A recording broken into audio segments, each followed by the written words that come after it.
Stay positive and persistent in game devs. Tony Chan here, and welcome to episode 78 of Game Dev Lowdown, where I chat with the best people in our industry every Wednesday morning. If you need motivation and tactics for a successful gaming career, then this is the podcast for you. Now let's chat with today's future guest, Lennart Nacke. Lennart, it is a game time. Are you ready? I'm ready, yep. Awesome. He is an associate professor and research director for the Human-Computer Interaction, or HCI, a games group at the University of Waterloo in Canada. He focuses on evaluating our physiological signals while we play games. So his research includes gamification, user experience, health and wellness, effective gaming, and much, much more. So Lennart, give us a bit about your personal life and how you got started in the game industry. Oh, yeah, for sure. Well, thanks, first of all, Tony, for inviting me to the show. I'm excited to be here. So to give you a bit of a background of how I got into this industry, I started in university, started studying a subject related to computer science and just kind of became interested in the process of digital images and how to create digital images and digital animation and that kind of stuff. And my dream was always to become an animator at Pixar. I really loved those movies as a kid, and I just kind of was fascinated by the people that created them, and thought it was kind of cool that there were artists that were talking to people that did math, and they came together and made these cool movies and made something that was very fun and entertaining based on science and technology, as well as an artistic understanding of what we enjoy as people.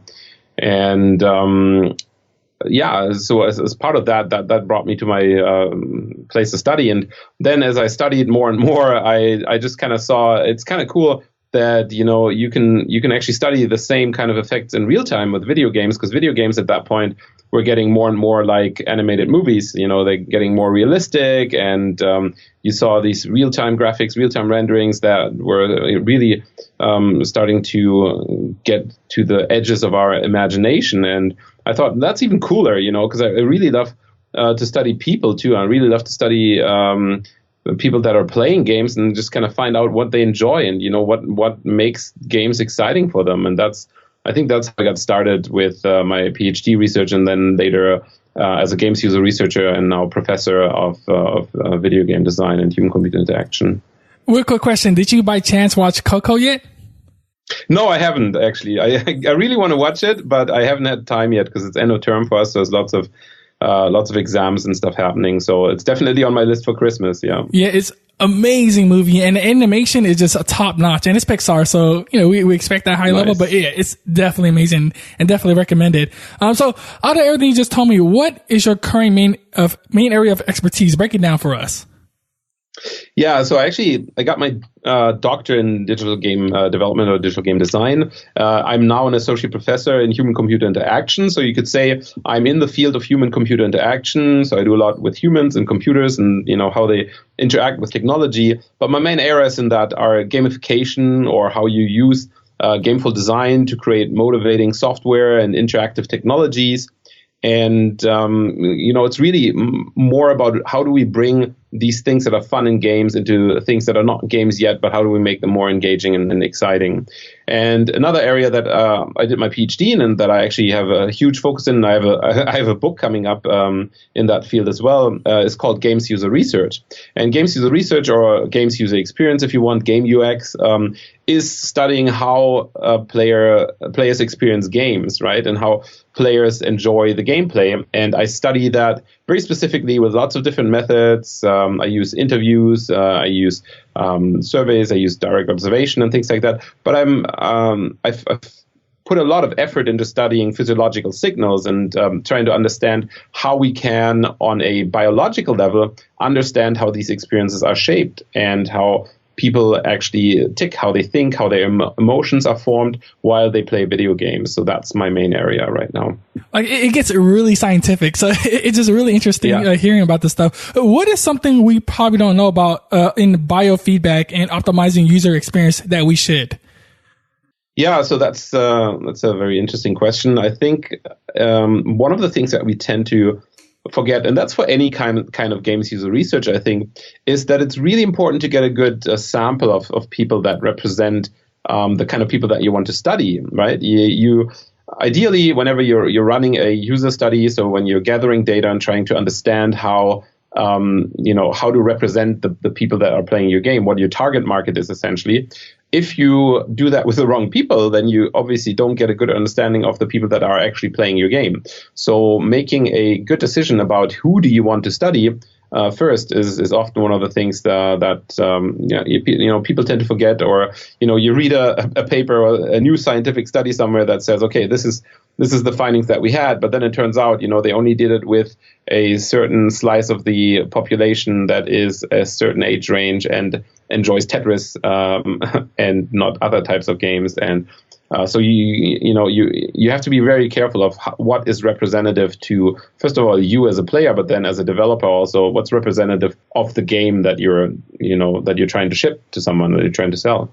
Yeah, that makes a lot of sense. Choosing the right person, especially for your type of game. Of course, you want the person that already plays that genre to do some testing on to see, what the reaction to it. And aside from that mistake of choosing the wrong person, what are other common mistakes?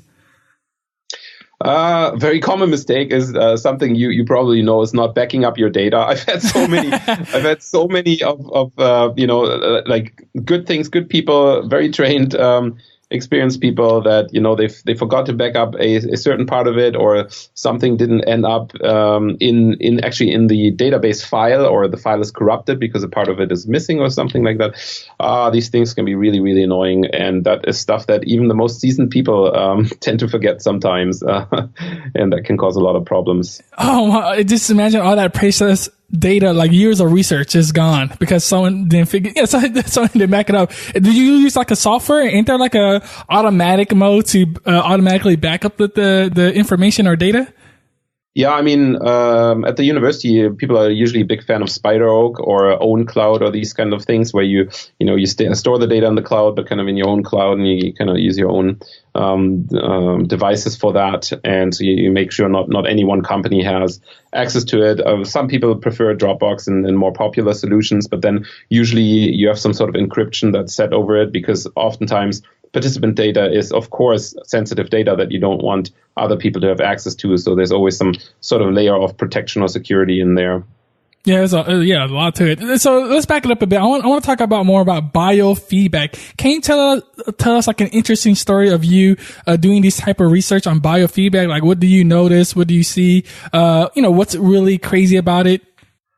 Yeah, so a fun story from when I actually just learned how to use these measures is obviously these are electrodes that they have a little adhesive gel, and you stick them to the faces of people, or if it's heart rate, you actually have to stick it on the body of people, right? Because you want to measure the heart rate activity. So actually you have to be comfortable with touching somebody else's skin and making sure that it's all placed properly. And so one of the things that you had quite often, I did my PhD in Sweden, and some of the people in my participants had a lot of hair, like very beardy kind of people.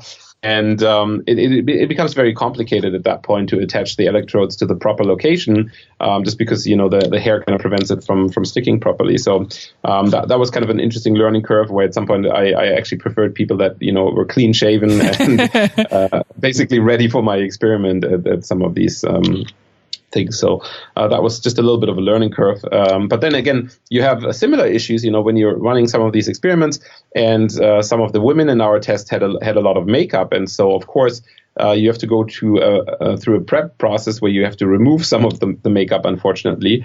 And of course, you have to inform participants that that's the case, because otherwise, again, if the electrode just connects to the makeup or another layer of substance that's between the skin and the electrode, you're measuring the wrong thing, or you're not measuring the signal or as much of the signal as you want to measure. So there's, some of these side effects attached to just running these studies properly so that you get clean data.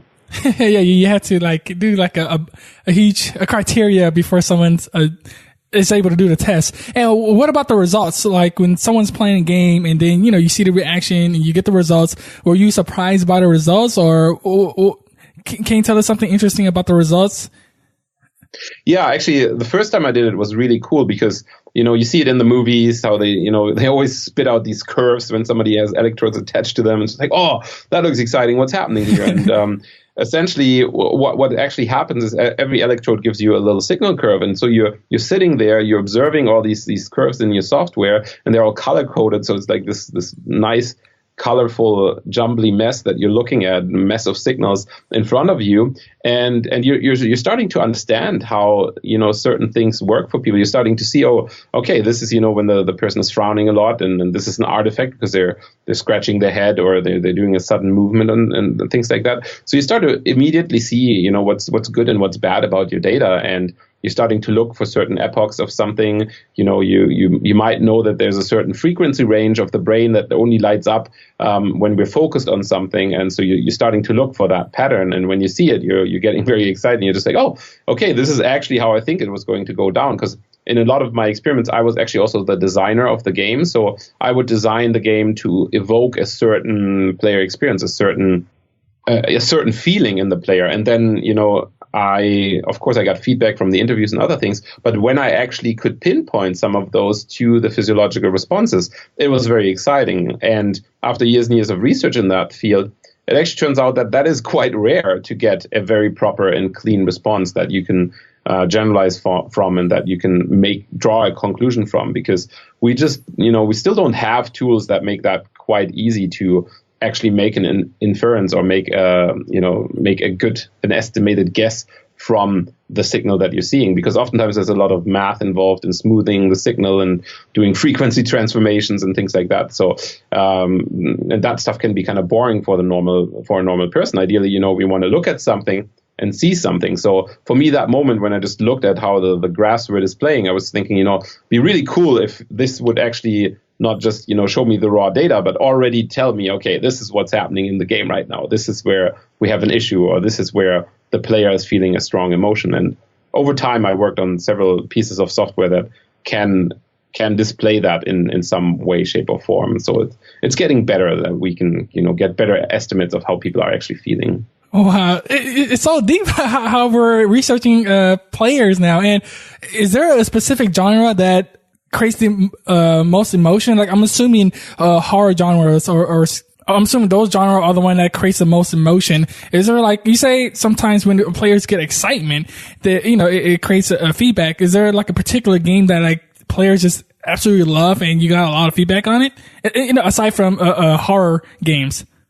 Yeah, so I did actually, funnily enough, I studied a lot of horror games as part of my PhD. So I specifically back then I used Half-Life 2, the Ravenholm level, which was a very horror influenced level, lots of horror assets that I used there for some of the studies. But and I'm still actually very interested in horror games, and specifically in virtual reality, where something can really scare you. Like if you've played Alien Isolation, and something just jumps out at you, and you can get really good shocker moments. But over the course of studies that I've done, I've actually found that it's quite interesting that we can see the same kind of excitement for games like Peggle, or the PopCap style games, where people can get really into it, can get really enthusiastic about a ball hitting a certain color or something like that, in the same way that somebody can get excited about playing Call of Duty. So the same kind of positive emotion is measurable for people playing what could be considered more of a hardcore game, and people for playing some of these casual games. They can get equally enthusiastic about some of these key moments of gameplay that are supposed to bring you positive emotion, right? Yeah, and these are important data, and so game does, like, researching into stuff like this could give you an idea of what your audience might like. Overall, what are key principles to ensure like the players have the best experience possible? Yeah, so that's actually quite difficult to get the best experience, because there is no best experience. There's always only an individual experience that a player has, right? So as I said before, the difficult thing when you're running all these tests and you're setting up complicated measures to try and really test your game so that it works the way that you intend it to work, you really need to have a good marketing and design team on hand that says, okay, this is really the kind of segment that we're trying to build for. And that way you can test it appropriately with those people. And I think that really remains a core challenge for people that are studying this, to find the right people to study, but then also to find the right measures for the right research questions. So oftentimes, a user tester or play tester or games user researcher, as we call them, will go in and say, okay, so the design team is coming to me and they're saying they want this issue fixed. This is an issue with, let's say, the bone arrow that we have in our game. And then you go out and you try to find what kind of measures can you use to find out if that issue is problematic, or if it's good, or if it's a good player experience or not. And it's usually not the best way to just go and slap electrodes and sensors and all that stuff on there. Sometimes it's just best to go there and ask the players first, right? Like oftentimes we'll do an initial observation where we bring people in, they play a game. And actually, I really like the watching part. So you bring somebody in, they play a little sequence, 5-10 minutes of a specific thing that you're testing. And then you observe what they're doing. You see it in their face. You see it in their reactions and their movement. Oftentimes, you already get an idea of what they think about it. And based on that observation, you would then form a question that you would ask them in a debriefing interview. And oftentimes, you already get very rich insights from just that conversation that you have with the right people, of course, that are supposed to be playing your game. Yeah, you're right. Simply asking questions will get you a lot of data. And I kind of want to switch this over to like a more personal level, because you've been researching games. You have some experience in game design, and just getting that feedback from people. Like I want to hear about like the worst moment of your career, like something that was just extremely challenging or extremely tough to do. Like be very detailed and tell us that personal story. Yeah, so it's actually quite interesting. I think for me personally, it was actually when I finished my PhD, and I was just kind of wondering, so now what do I do with this degree in game development? Where basically at that point, the field of game user research was just growing. It was much more common that you would find somebody with a master's degree, or somebody that has no degree at all, or just some experience in playing games or programming games or building games in a game industry setting. And I had a wonderful experience talking with Mike Amberner, who back then just started at Valve Corporation, and just kind of going through some of the experiences of what it meant building some of these multiplayer games, building Left 4 Dead 2 and building Left 4 Dead, and looking at how to improve Half-Life over time. And it turns out that it was quite challenging for the people working on this game, actually finding out what mechanics work really well, and what of the issues in Left 4 Dead 2 specifically, what type of triggers for the triggering of the enemy players worked in a way that would be exciting for each player. And it was quite interesting to look at some of the studies that they did and some of the data that they shared publicly, and just get a feeling of how it actually works for bigger companies to study this experience of playing games. So I felt professionally challenged with all my knowledge of statistics and experimental design and all that stuff to kind of go out there and see how can I apply that to an actual game developer so that they can get a benefit for their game and how they can build a better game. And it's quite nice when you actually get those moments when you can sit down with people and talk about some of the thoughts that you have on some of these mechanics and ideas. And then they listen to you, or they share some of their stories, and you actually learn a lot. And you think, oh, this is quite interesting. We've not tried this in research, and it'd be a good thing if we could test out some of these bits a little bit further, so that we have a better understanding of what it means to design for a specific feature in a game. So that remains challenging to this day for me, to find the best ways to design really good game features. How did you come upon like the work, I guess? So was Valve your first shot at like trying to figure out doing your research? No, I think that just happened because I ended up using their game in so much of my research that one night I just decided I'd give them a call. And, oh, wow. I think I sent an email. I sent an email first, and then I gave them a call after. And it was kind of weird because it was nighttime for me in Sweden, and it was nighttime in North America. But I was just like so excited to share some of these insights and just kind of get to know some of the stuff that they've been doing. And it turned out that, they weren't the only ones. There was this whole community of people growing. And so, I started organizing some workshops at conferences. Back then, we still had a game developers conference in Canada. And I was actually still in Sweden when I went to my first game developers conference in Canada, and had the pleasure to meet some people from Electronic Arts, also from the Canadian campus in Vancouver.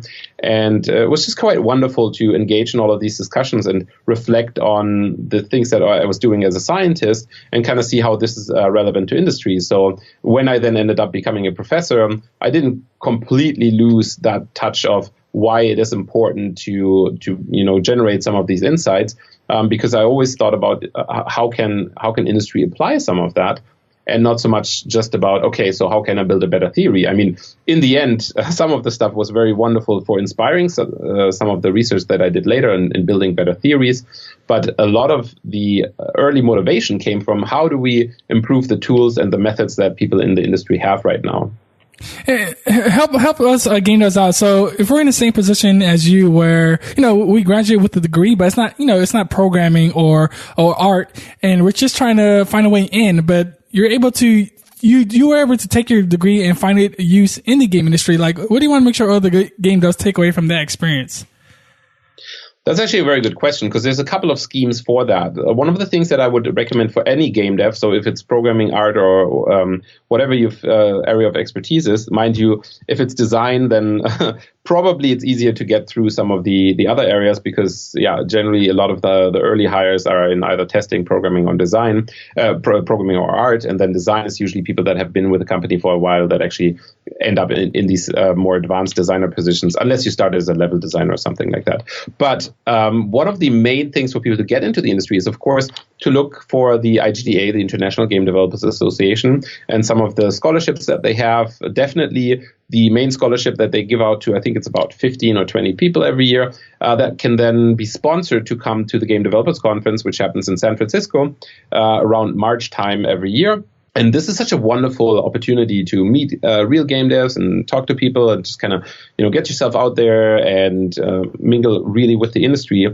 And this is good for all fields. But now if you want to do specifically games user research, which is the field that I'm in and that a lot of my colleagues are in, there's a wonderful program for that too, because the IGDA, the International Game Developers Association, also has a special interest group specifically for games user researchers. So for people that are more looking at an advanced degree, maybe people that have a master's or a PhD degree, and that really want to take their knowledge of studying games to the next level. And so it's quite wonderful that they can go into this thing that we call the mentoring scheme. And that's on the website of the Games User Research Special Interest Group of the IGDA. So you can find that under Games User Research SIG, I think, .com or something like that.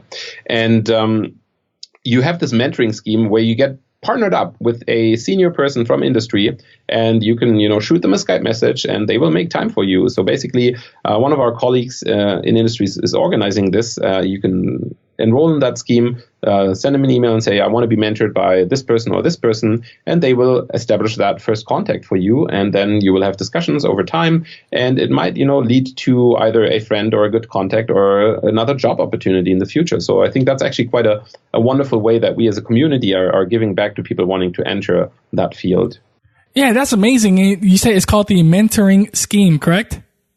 Yeah, it's the IGDA Games User Research SIG mentoring scheme. Yeah. Gotcha. I would definitely link that up, and game devs take advantage of this opportunity. Like he just said, they're willing to help us out. So yeah, take advantage of that.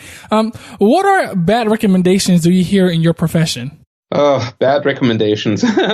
So I think the worst recommendation in game dev still is, to just wing it, and that you can just you can make up stuff. You can, have that sleeper hit on the App Store and make a lot of money. I think those times are kind of over. I mean, yeah, sure, everyone eventually maybe gets lucky and does the next Minecraft. But I think for the most part of it, like even if you look at Minecraft and where that came from, a lot of it comes from personal dedication and motivation. And yes, you might not need a degree or some more advanced form of training, but I think in the end it really boils down to personal dedication and how much you're willing to hone your skills in a specific area. And it's really about growing that skill that should drive you, and not so much about, if you want it, you just got to want it bad enough and then just try it. But no, it's about training your skill and really becoming good at that skill. And that can usually only be done by getting some help, right? Like there's a lot of mentors out there. There's a lot of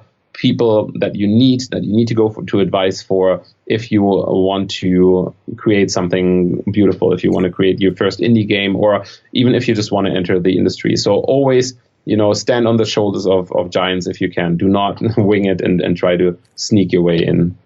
Do you think it's a pitfall to come in the game industry as thinking your first game will be a profit, will be a success? It's not a bad idea. I mean, you should not always outrule success. I mean, some people get successful right off the bat, but I think it is not feasible to expect success. So I would say always expect failure, but hope for success, basically. Because in theory, I mean, if you've ever heard one of Jesse Schell's talks, a famous game designer, also prof at Carnegie Mellon University, he always says, you got to get your first 10 games out quickly because they're all going to suck. So I think that's really good advice, because when I'm teaching my introductory game design classes, I have the same mantra. I say, if you want to be a game designer, you have to fail quite a bit at designing games before you actually understand what a good game is. And that's just unavoidable. And maybe don't make your very first game your big bet on the very first commercial success. Maybe get, some simple games out just for yourself and for your friends, and then learn the skill by doing that, and then you should be ready. And then maybe your first real commercial title will also be a commercial success, but it's not going to be the first game that you ever touch. Yeah, your first 10 game is gonna suck. Remember that game does. What are the biggest waste of time that we might be doing during game development? Biggest waste of time? Oh, come on! It's usually when we get distracted by YouTube or Facebook and the other stuff. No, that's true.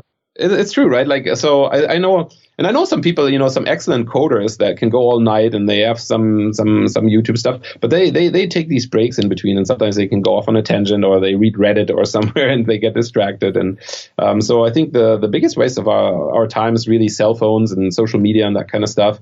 If you're into that, and I know how exciting it is. It's basically from a neurological perspective, it's exactly what our brain wants. Our brain loves new bits of information, and these information nuggets are all over social media. That's what it's built on, right? So I definitely understand where that distraction is coming from, but if you really want to focus, you really do need to focus on programming, building art, on designing that game and finishing that design. So whenever you get into dev mode, really focus on dev mode. I think that's important. Yeah. And one thing I do for my phone is I turn off the notifications. Like seeing back then when I used to see the notification, I always just wanted to open my phone and take a look at it. So I turn it off so I don't have to get that. I think it's called dopamine. Like you get that good feeling when you see a message or something. So that's one way. And definitely, your phone, be careful of that. What have you changed your mind about in the last few years, and why? I think the biggest thing for me was that I was, when I started my PhD, I was a firm believer in numbers, and that, numbers are the only right thing. They can tell us everything. In research, we call that the quantitative mindset, that you think everything that you can quantify is truth. And that's actually not the case. As it turns out, over time, when you're starting to investigate a lot of things by interviewing people, by observing things, by forming your own opinion in a discussion, it actually becomes, you start to understand that there are a lot more sides to the coin than just the numbers and the data that you get. In the end, there is always a lot of interpretation involved in forming an opinion and making a recommendation. And so I think, data and facts are one thing that's really important, but it is also really important to gather a holistic understanding by investigating multiple perspectives on things. And that means being open to things that are not numbers and that are sometimes a little bit guided by intuition, and to just accept that, in the end, our opinion is formed not just on facts, but also on intuition, I think, Yeah, that's really interesting. And you have to open your mind, get different perspective, because people see things in different ways. And now that you're more experienced, much better, what do you think was the best investment you've ever made? It could be investment of money, time, or energy. What was that great investment? I think one of the best investments that I've ever made was the first laptop that I bought, which I think it was one of those Sony laptops, and it lasted Sony Vario, I think, and it lasted forever. And it was just it was a wonderful purchase because it's where I learned how to program, and it came with me for a long time, and it wasn't too heavy, and that was a really good investment. It followed me through my study periods, and I really got a lot out of it.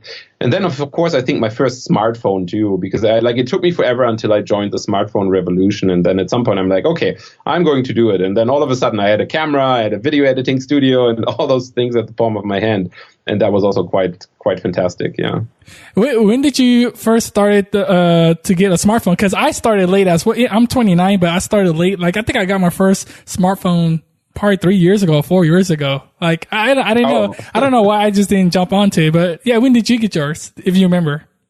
Yeah, I think mine was it was after I started my postdoc, which would have been around 2010, 2011. I think that's when I started getting into smartphones, like a decade late almost, yeah. What was the greatest idea you had to date, like an aha moment?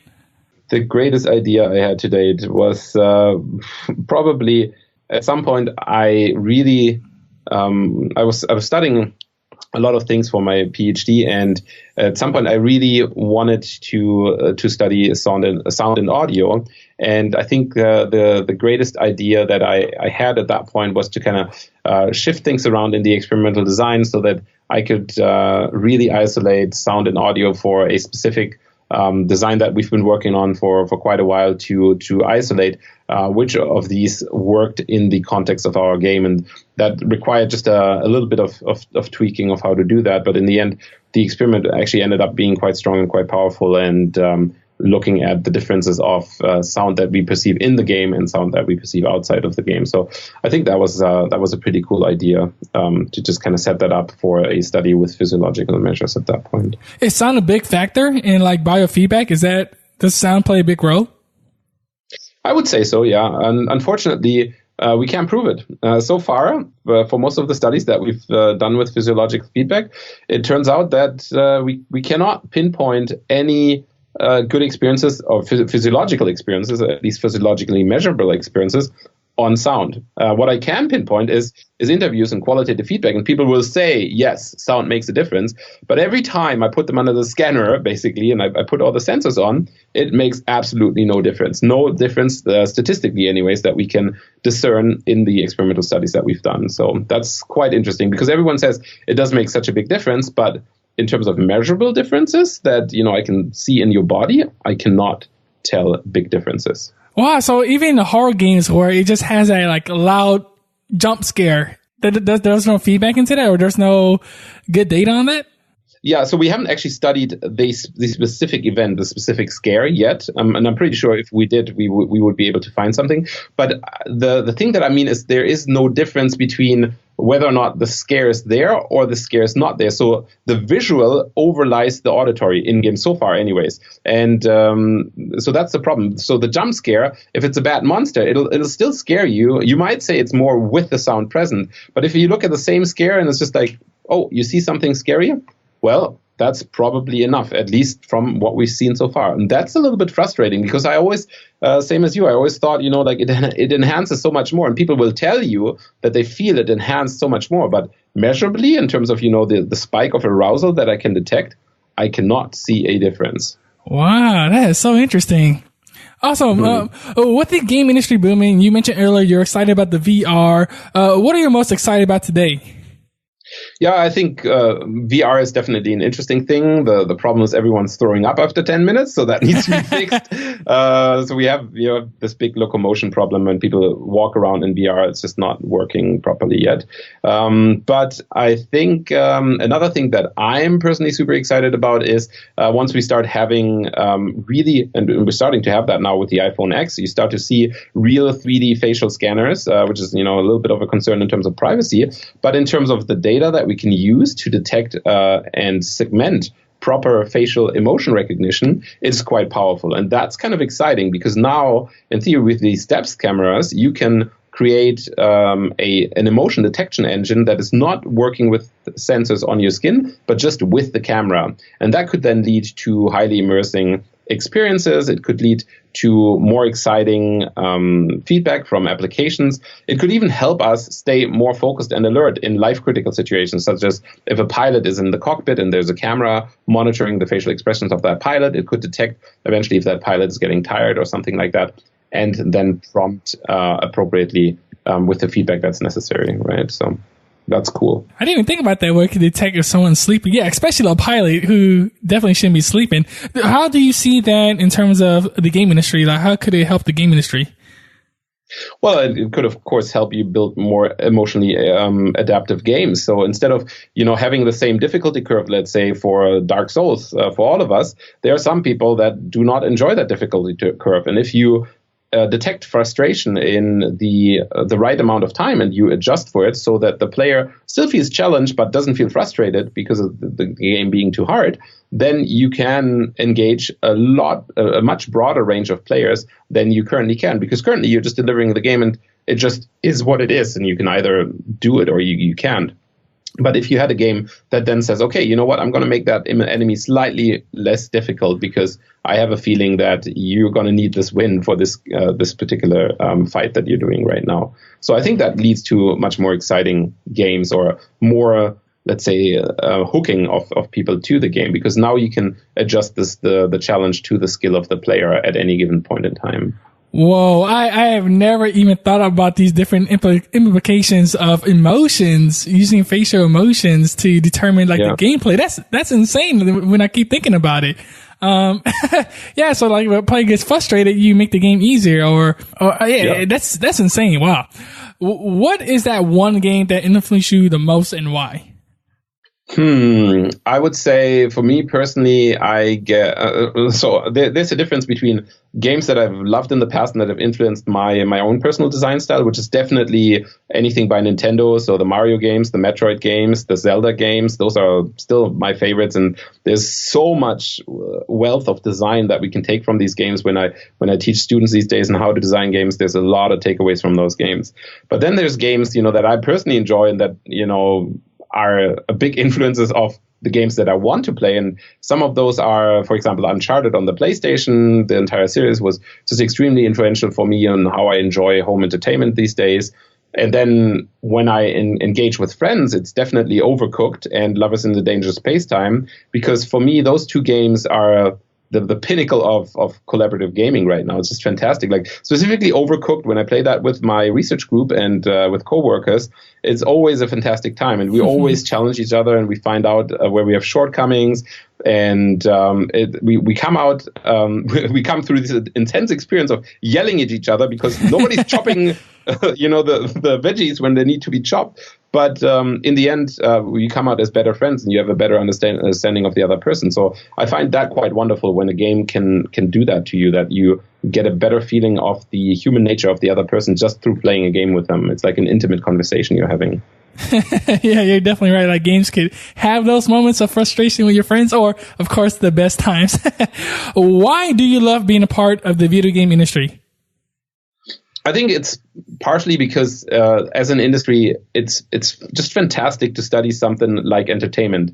It's just such a complex thing that we don't see at the surface. At the surface, people say, "Oh, this is fun," and nobody ever really thinks about what does fun actually mean for a person. So once you actually sit down and you try to deconstruct that into its units and measures and theories and all the complexities that surround these simple terms that we call engagement and fun in games, we start to see this wonderful world of how we as humans tick, how everything about us ticks. So by studying games, you actually learn a lot about humans and how humans tick in everyday life, and what excites them and what engages them. And I mean, part of the studies that ended up being this gamification research of us really came from games, and just kind of looking at, so what is so motivating and engaging about games, and then just kind of finding these bits and pieces that we find so fantastic about video game play.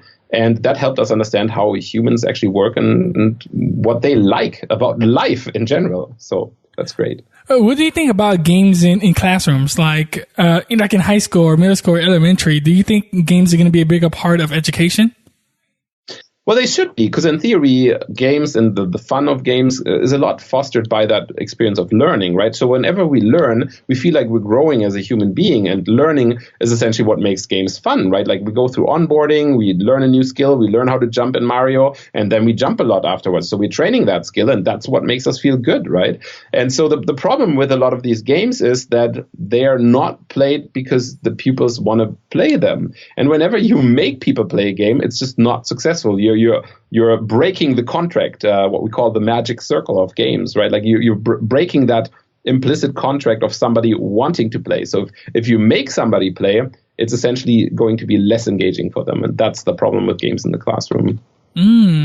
Well, so yeah, there's still a lot to learn how to implement that. Awesome. The show isn't over yet at Game Dust. Before we go to the lightning round, if you enjoyed the episode and want to hear more inspiring stories and great content, make sure you subscribe to the podcast on iTunes and Overcast. So Lennart, I will ask you quick questions and you'll be giving us a ton of valuable information in return.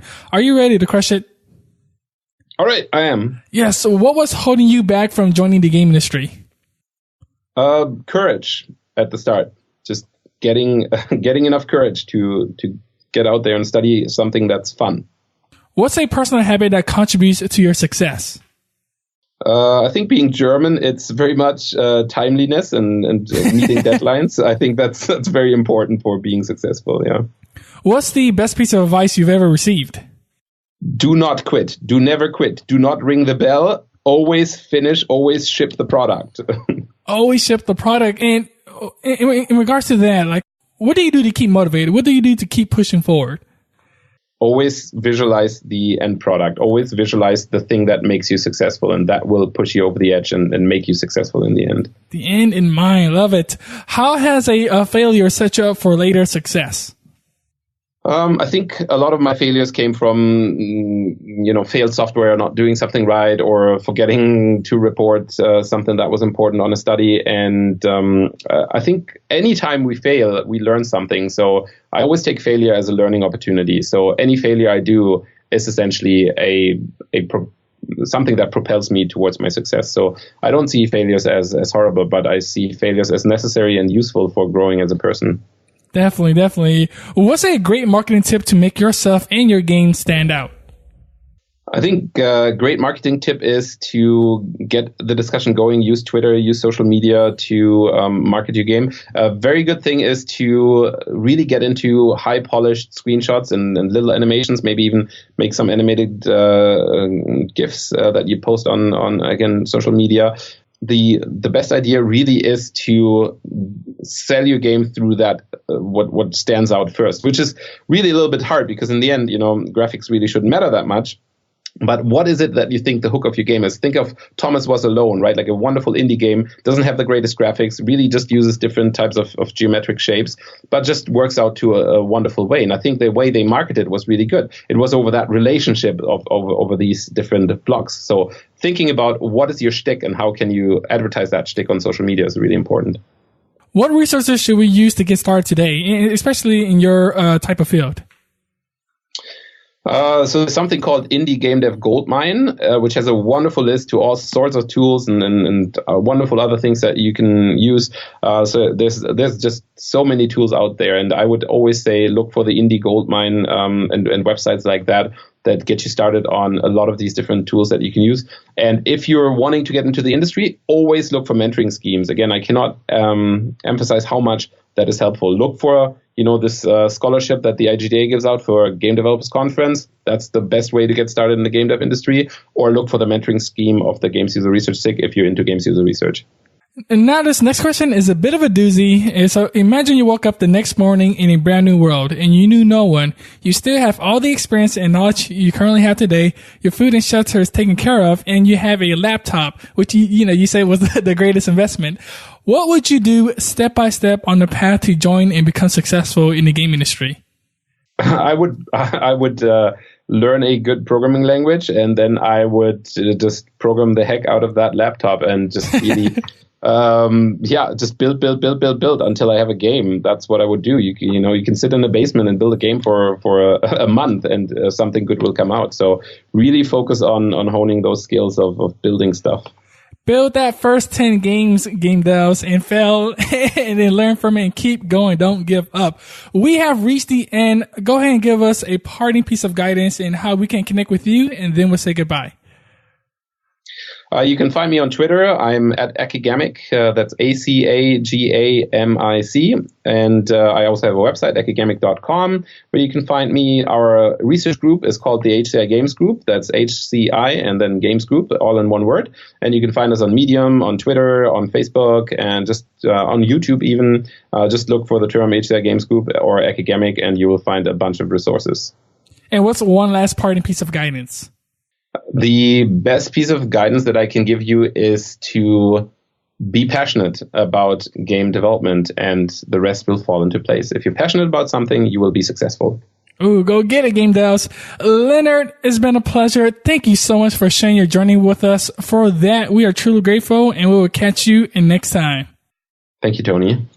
Hey there, game devs. Thank you so much for listening. I really appreciate your time. Don't forget that knowledge is only potential. Power execution is the game. Go to GameDevLoadout.com and type in the number 78 in the search bar to find a Lennart episode for all the awesome show notes where you can connect with him and check out the resources that was mentioned.